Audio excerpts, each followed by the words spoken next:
రేవంత్ రెడ్డి ఇక్కడ నుంచి మనం కొడంగల్ నుంచి గెలిచిన రేవంత్ రెడ్డి ఎమ్మెల్యేగా అయ్యి మరి ముఖ్యమంత్రి అయిండు.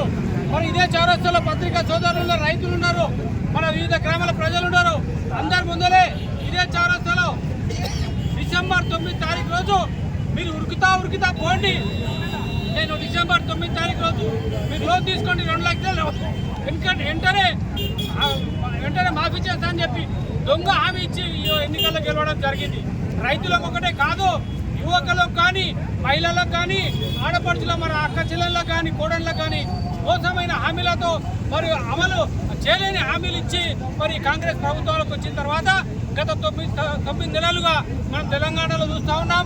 ఏ గ్రామానికి పోయినా, ఎక్కడ ఏ యువకుని అడిగినా అరే మోసపోయినాం, మనం దేవుళ్ళలాగా ఉన్న కేసీఆర్ని ఎందుకు పోగొట్టుకున్నామనే ప్రతి విలేజ్లో, ప్రతి గ్రామంలో, ప్రతి కట్ట మీద, ప్రతి రచ్చకట్ట మీద ఇదే మాట వస్తుంది. కాబట్టి దయచేసి మన ప్రజల తరఫున రాష్ట్ర పార్టీ పిలుపు మేరకు టీఆర్ఎస్ పార్టీ అధినేత కేసీఆర్ కానీ, కేటీఆర్ కానీ, హరీష్ రావు గారి మేమందరం కూడా కుటుంబ సభ్యులమందరం, టీఆర్ఎస్ పార్టీ కుటుంబ సభ్యులమందరం రైతులెంబడి ఉంటాం.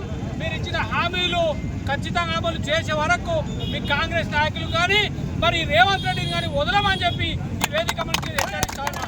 ఏం చేసినావు రేవంత్ రెడ్డిని అడుగుతా ఉన్నా. ఈరోజు కొడంగల్ నియోజకవర్గం నుంచి గెలిచి మరి మాయమాటలు గెలిచి ఈరోజు కనీసం ఒక ప్రజలు కానీ, ఒక కార్యకర్తలు కానీ మీకు కలుసుకునే పరిస్థితి లేదు. మీరు ఒకతనే ఉంటారు, మరి నీ అన్న ఒకతను ఉంటాడు, మీ తమ్ముడు ఒకతను ఉంటాడు.